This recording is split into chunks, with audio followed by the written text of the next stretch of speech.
Hi everyone, আসসালামু আলাইকুম। কী অবস্থা সবার? আশা করছি সবাই ভালো আছেন, সুস্থ আছেন। আজকে আপনাদের সঙ্গে একটা ভিডিও শেয়ার করছি। ভিডিওটা প্রথম থেকে শেষ পর্যন্ত দেখবেন।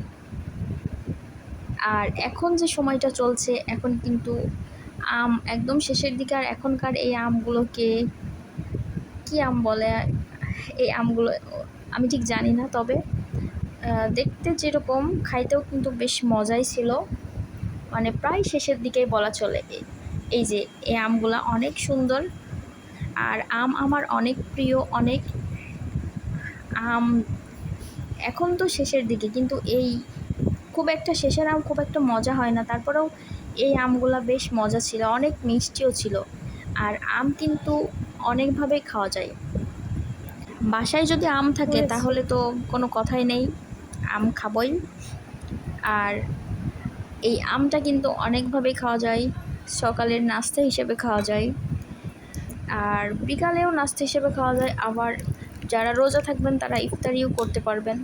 তো আসলে আমি এই দিন কিন্তু রোজাই ছিলাম, আর রোজা থেকে আমি এই আম দিয়েই ইফতারিটা করেছি। দেখতে পাচ্ছেন, আম দুধ করেছি। আমের এই যে একটা আম কেটে কেটে নিয়েছি, শসা রেখেছি, ডিম আর কাঠবাদামটা। এই তো, এটা একটা ইফতারির আইটেম। আর এখানে এই যে আমটা ছিল, এটা এমন মজার, এটা এত সুন্দর করে, এই যে দেখতে পাচ্ছেন, এত সুন্দর করে চামচ দিয়ে উঠাইছি, পুরা একদম রাউন্ড শেপ, অনেক সুন্দর হয়েছে দেখতে। তবে আমের যে সিজনটা, সেই সিজনে সব থেকে বেশি মজা হয় আম খেতে, অনেক ভালোও লাগে। আর আমরা বিকালের নাস্তাতেও কিন্তু এরকম একটা আমের নাস্তা করতেই পারি। আম থাকবে, এক গ্লাস দুধ কিংবা কফি কিংবা চা, আর সঙ্গে 2-1টা বাদাম, ব্যাস বিকালের নাস্তাটাও কমপ্লিট হয়ে যায়।